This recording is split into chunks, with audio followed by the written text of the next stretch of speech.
So this will be a multi-part tutorial on how to create the breakfast scene. So to do that, kasi we're going to be doing actually 3 different objects. So first we have the cup, the teacup and saucer. The second one, we have the bread, and thirdly we have yung tinatawag nating board o yung bread board na pinagpapatungan nung nung bread. So these are the different parts of the scene that we're going to be creating. So first things first, so we're going to be actually using the scene. So this will be a reference scene preview. So this is what we're going to be aiming for. Although we're not going to be using the same stock kasi bawal yun. So we're just going to be using the layout of the scene to do things like this. Parang kapareho lang niya. So gagawin natin yon. Now to do that, we're going to be concentrating first on the bread. Then second, we're going to do the teacup. Ito yung cup natin, yung coffee cup at saka yung plate. Then we're going to do the board. So yan. So this is what we're going to be doing. Okay? So let's start first. So first we have to find a particular model of a bread that we're going to be using.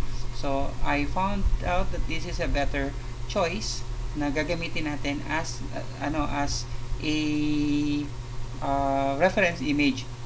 But the problem, yung side kasi na to, mamaya pag nag-texture tayo, so pwede na rin natin siya gamitin as the texture itself.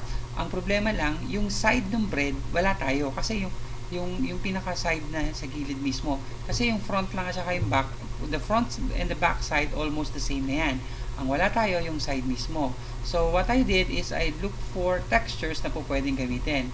And I saw this. Yan. So this is the side of the bread. So this is what we're going to be using as the side of the bread. But the problem is I have to make sure na pagka nag-model tayo, hindi siya sobra. So I decided to combine both of them and create this one. Okay? So this is what we're going to be using as a texture. Ito yung bread texture. So I'm going to pull this up as a reference image. Yun ang gagamitin ko na reference image para at least may idea na kayo kung para saan siya. So the first things is, what is the model that is closest or the mesh that is closest to our model?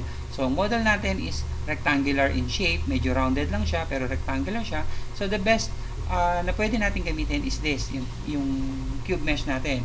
So first, let's change the perspective to orthographic. Then magpo-front view tayo. Ay sorry, naka-off pala yung screencast ko. So I'll turn the screencast on para alam nyo kung anong button ang ipine-press ko. Okay? So, yan yung screencast, naka-on na siya, plus in-on ko rin yung background natin. So what we're going to be doing now is we're going to be going to front view. Ayan. So, naka-front view ako.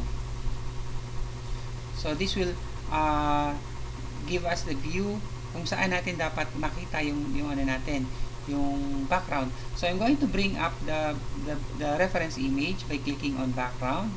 Yan, naka-check na yung background natin. Add image. Then, I only want to see that in front view. Then, navigate tayo dun sa directory kung saan nakasave yung image natin. So, it's here at MS, Mac, then Mac 2. Then, I can now click on the thumbnail button dito. Kasi, dito, hindi ko makikita kung alin siya. So, if I want to see kung ano yung image na yun, I can click on the thumbnail to view that in a thumbnail size. So, I want to use this as a reference image para siya na rin yung gagamitin natin mamaya as our texture. So, the bread itself is ang gagayahin natin. Okay? So, the first thing that I need to do is to resize this image para maging kasing laki siya nung bread natin. So, if I press S on my keyboard for scale, then, I'm going to drag the mouse pointer away and so, approximately gagayahin ko yung size. Now, the problem is, natatakpan na ngayon nung cube ko yung image ko. So, hindi ko na siya magagaya. So, what we're going to do is to change the shading of our object into wireframe para see-through siya. Ayan siya. So, I can now move this along the z-axis para maging masakop po yung buong bread. Yan. Okay? So, we can now start editing para maging kasing korte niya. So, to do that, I'm going to go to edit mode. Edit mode na ako. So, I'm going to select the vertices para top vertices, lahat ng top vertices para sumayad siya dito. So to do that, I'm going to use the box selection tool. It's a selection method. So just press B on your keyboard, then left click and drag. Sasakupin natin yung lahat ng vertices na gusto nating i-adjust. Then push it down hanggang sumayad yung line. So dito sa mga side, okay na tayo. So I don't need to adjust that. Now the problem is, may mga bend tayo katulad nito. So how am I going to make it nakakorte siya? To do that, kailangan ko ngayon na mag-add ng tinatawag nating mga loop cut. Kasi when you add the loop cut, you add the vertex here. So you can now move the vertex. So if I press Ctrl R to add the loop cut, I'm going to place one loop cut here, then fix. Then I want to add, I'm going to look for edges na may mga bend. Yan, katulad niyan. Yan, may bend dito, may bend dito, may bend dyan. So, nag-bend siya dito. Kaso may depression dito. Tapos, nag-bend dito. So, what I can do is this. If I move one of my vertices, or sorry, A. So, B, select natin to. If I move it down, until such is na sumayad yung line natin yan. So, I can stop at that. Then, I can pull this back. Yan. So, actually, I can pull this back all the way na sumayad yung point natin dun sa edge niya. Yan. Don't worry about yung mga sumobra na yan. Mamaya gagawin natin ang paraan yan. So, ganun din ang gagawin natin dito sa kabilang side. So, that's B. I'm going to pull it back. Then, push it in. Hanggang tumama na yung mga kilid. Then, push it back. Then, push it in. Until, yan. Okay? So, as you can see, may mga part o may mga sides na sumusobra. So, we're going to work on that mamaya. So, I'm just going to get first here hanggang mag-intersect yung point natin dun sa bread. Yan. So, this one also. So, that's B. Select that. Then, this one. That's B. Oops, sorry. So, kaya ako nagbaback selection kasi para once na sinelect ko siya, pati yung vertices na nasa likod niya, masiselect. Okay, mamaya ipapakita ko sa inyo. Kasi pag hindi nyo ginawa yun, ang nasa-select lang yung vertex sa harap. So, hindi masiselect yung nasa likod. Okay, right for example, eto, gusto ko siyang i-move. If I right-click on this, at in-rotate ko, makikita nyo, yung vertex sa likod, hindi siya na-select. So, that's the reason kung bakit tinagamit natin yung back selection. Okay? And furthermore, masyado yatang malapad yung ating bread. So, makapal. So, what I'm going to do is I'm going to select all of that. Then, I need to change the size. Punta ako sa side view. Yan. I need to change the size of this para maging manipis. So, that's scale on the y-axis. Para pag nag-scale ako, ninipis na siya. Kasi remember, it should be a slice of bread. Yan. So, balik tayo sa front view. Okay, hindi pa siya korting bread. So, let's continue. So, we're now going to add loop cuts hanggang makuha natin yung korte niya. So, first, I'm going to add a loop cut here. Yan. So, adjust ko siya dito. Okay. Then, I'm going to select this and move it up. Yan. Andun kasi pa-bend pababa na siya. So, dito sa ibaba, okay na tayo. So, I'm going to add another loop cut here at the kabilang side. So, I'm going to select this vertex at the top. Then, move it up. And, para makuha natin yung curve. So, I'm going to select this. Adjust ko ng konti. Yan, kasi nakasayad. So, as you can see, you can now add loop cuts hanggang makuha natin yung korte niya. So, I'm going to add another loop cut at this area. Yan. Maglagay ako sa gitna. So, I'm going to select this one. So, B. I'm going to move it to the left. Hanggang sumayad siya doon. Select this one. So, that's B selection. Then, select it outward. Sumayad siya dyan. So, I'm going to do that repeatedly. So, dagdag pa tayo dito ng loop cut.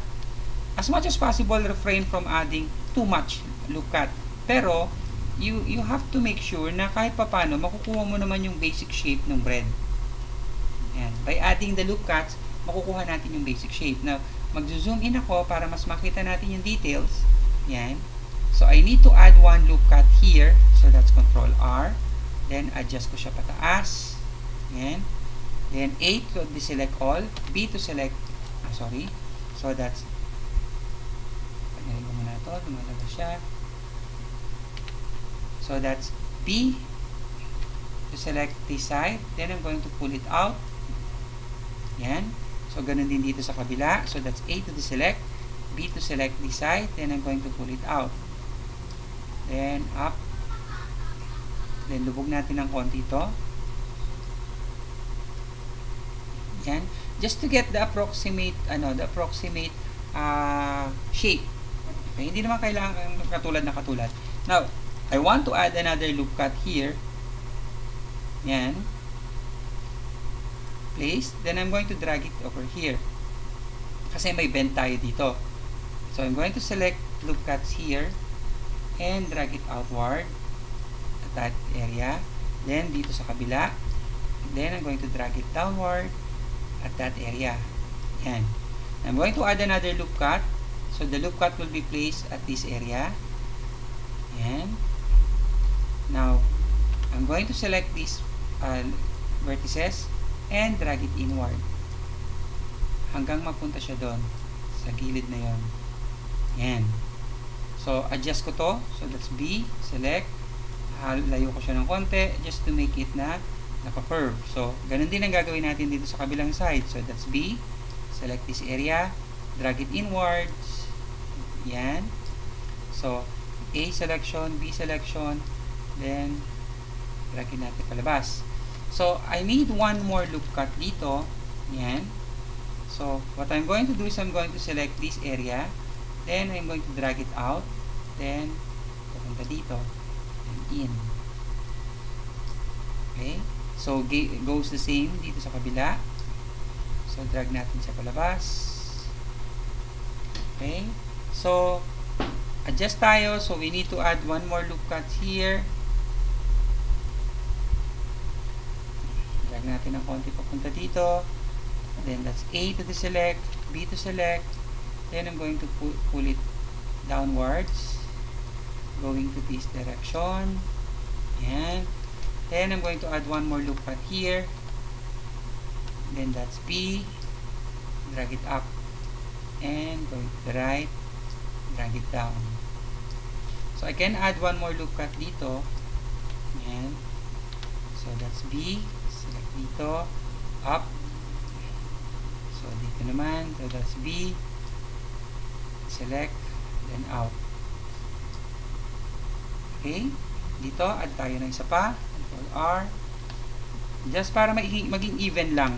Para yung both sides, meron tayong mga loop cuts na makokontrol. Okay? So, one more dito. Control R. Kasi hindi siya masyadong rounded. So, ira-rounded natin siya. So, that's B. So, ganun din dito. So, that's B. And, isa pa dito. It's Control R. So, that's A, B, drag, out. Okay? So, approximately, we now have the shape of our object. So, this is actually our, I'm going to go to solid mode para makita nyo. So, this will now be our bread. Okay? So, ito na yung basic shape ng bread natin. Now, we need to enhance this to make it more rounded. Kasi, yung bread natin, yung kung matatandaan nyo yung ng bread natin, yan, medyo rounded yung mga gilid niya.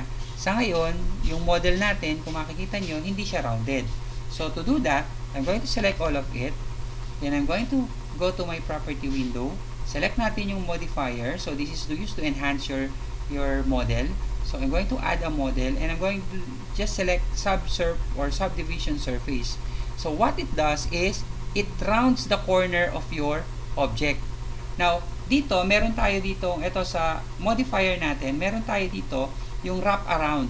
So, this wrapping tool is used para yung vertices natin pumatong o sumunod dun sa korte ng bread. So, I'm going to turn it on. Okay? Para mas makita natin yung korte niya. Now, mas maganda na siya. The problem is, so, increase natin yung view.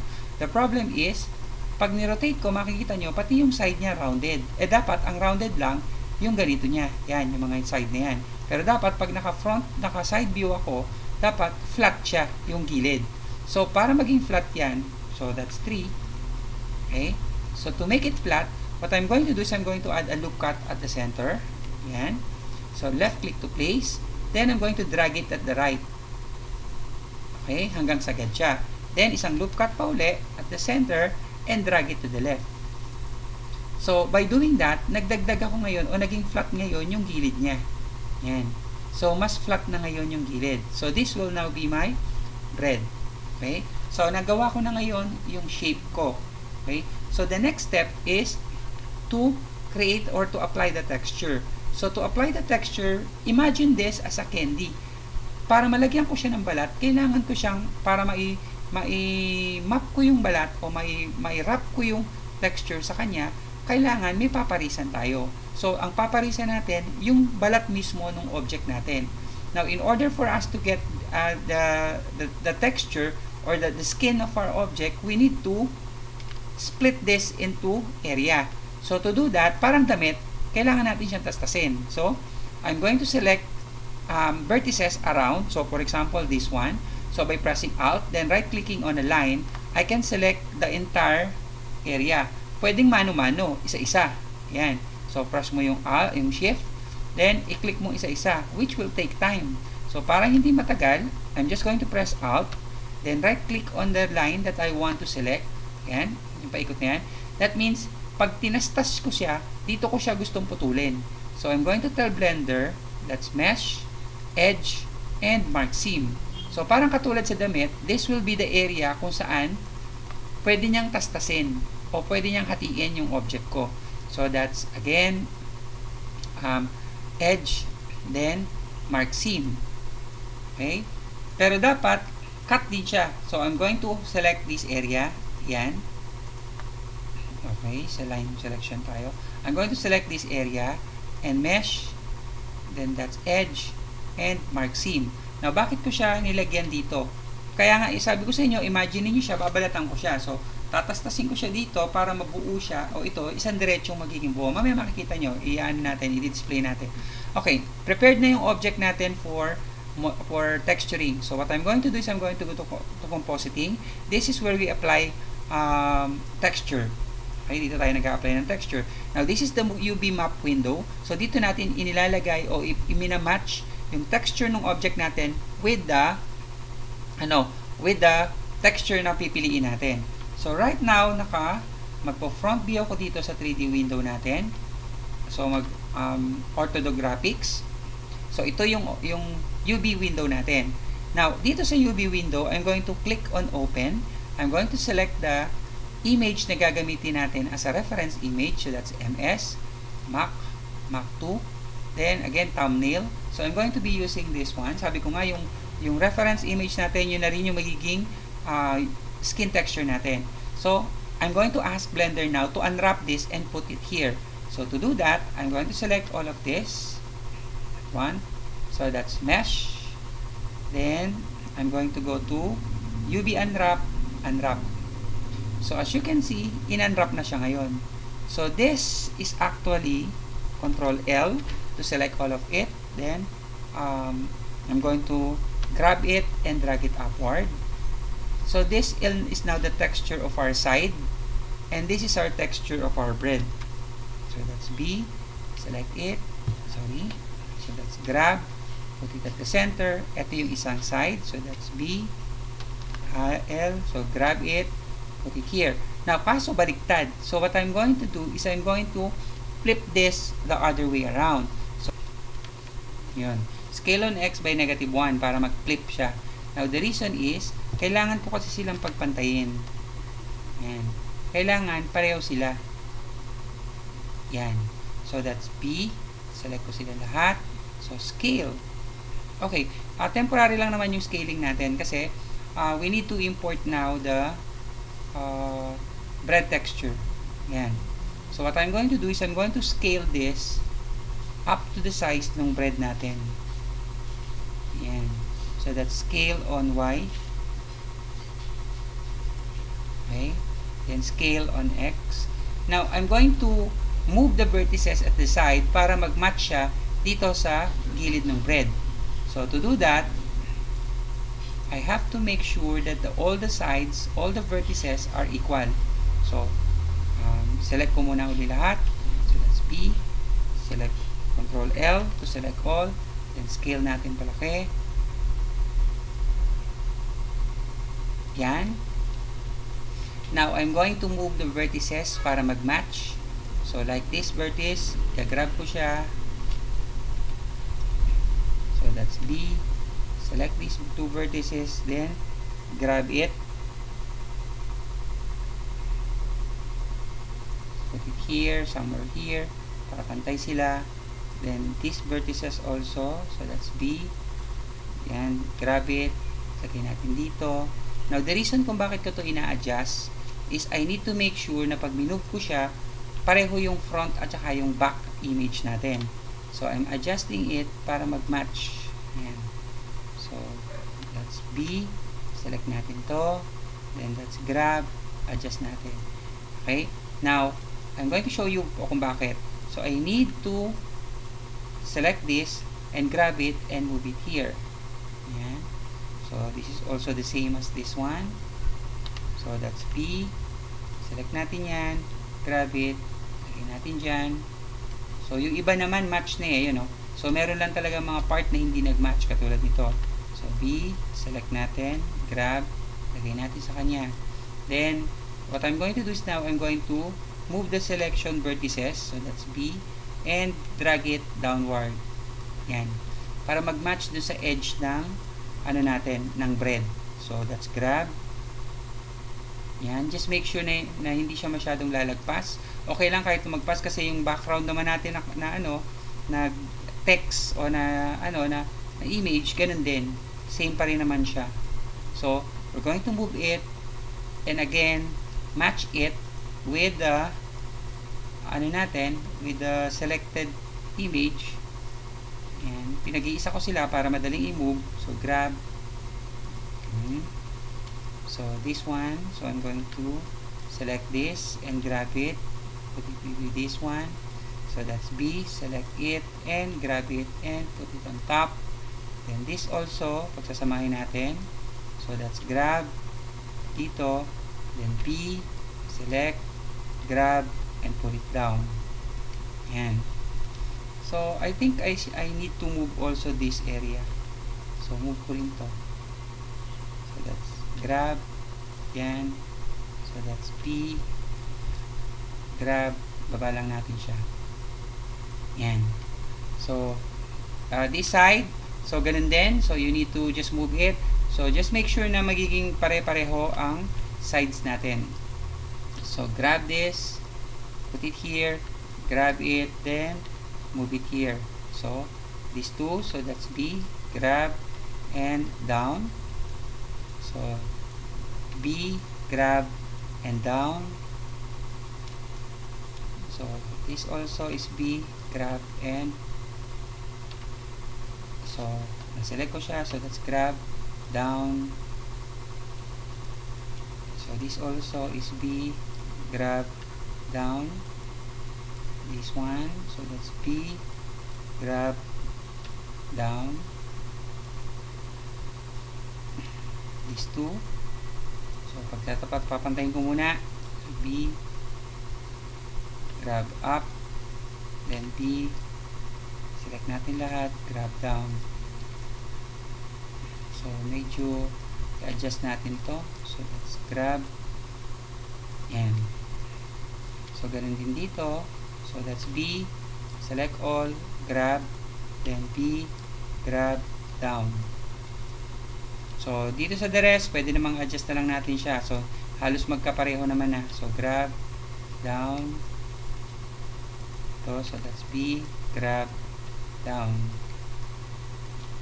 So, dito, that's B, grab, down. So, ito may naligaw. So, that's grab, down. So, just make sure na hindi lalagpas dun sa edge ng bread yung ano natin. But I also want to get ito, yung burnt crust sa gilid. So, that's the reason kung bakit hanggat maaari, kinukuha ko yung gilid niya. Grab out. Yan. So, this is P. Grab in. This is P. Grab in. This is B. Grab in. B, grab, in, and this is B, grab, in. So, if you want, pwede mo pagpantayin yung vertex, pero kung nakapasok naman na, there's no need. So, if you just need to, kung kailangan lang. So, unless you need to adjust it na malaki, okay lang yan. So, this one, dahil nasa edge siya, so I need to make sure na pantay sila. Yan. So, B, then grab, then ilulubog natin siya dito. At this area. Yan. So, B, grab, in. So, as you can see, naka-match na. Now, I'm going to match also this one. Ito yung side ng bread. Ito yung hinati natin. I'm going to match it with one of our sides. Yan. So, as you can see, I have now the side of the bread and I have this. Now, to make it appear dito, what we're going to do now is we're going to apply dito sa property toolbar. We're going to click on that. And we're going to remove, change it to side, use nodes, then dito sa color, I'm going to select that, and I'm going to apply image texture. Then I'm going to select the image texture that we've already prepared. Ayan na, naka-apply na siya. So if you want to see that, you go to render view. So if you go to render view, mapapansin nyo, yung bread natin may texture na. So, if I go now to default, okay, ito yung default natin, I'll go to camera view. So, ayusin natin yung camera. So, I'm going to go to object mode, select the camera, drag it down, grab, pull it back. Yan. Now, the reason kung bakit ko siya ginanito, just to make to let you see kung anong itsura nung object natin. So, I'm going to add a plane at the bottom. I'm going to drag it on top. I'm going to scale it out. Then, I'm going to change the texture of our plane to emission. Emission is used if you want to create yung ano natin, yung lightings. So, 10. Lalagay ko siya sa 10. Okay. Then, we're going to start now rendering. So, just to see kung anong itsura natin, kung anong itsura ng object natin pag ni-render mo siya. So, pag ni-render natin siya, yung object natin kanina was just a simple bread. So, nagiging parang bread texture na siya. Okay? So, yung object natin na ginawa is already now, has already now yung tinatawag nating bread texture image. Yan. So, this is now our bread.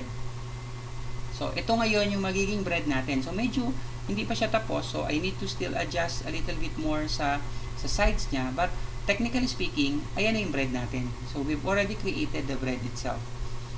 Okay? So, that's how you create yung tinatawag nating 3D model. So, konting adjustment pa para mag-match siya dun sa kailangan natin. But, I have already my bread.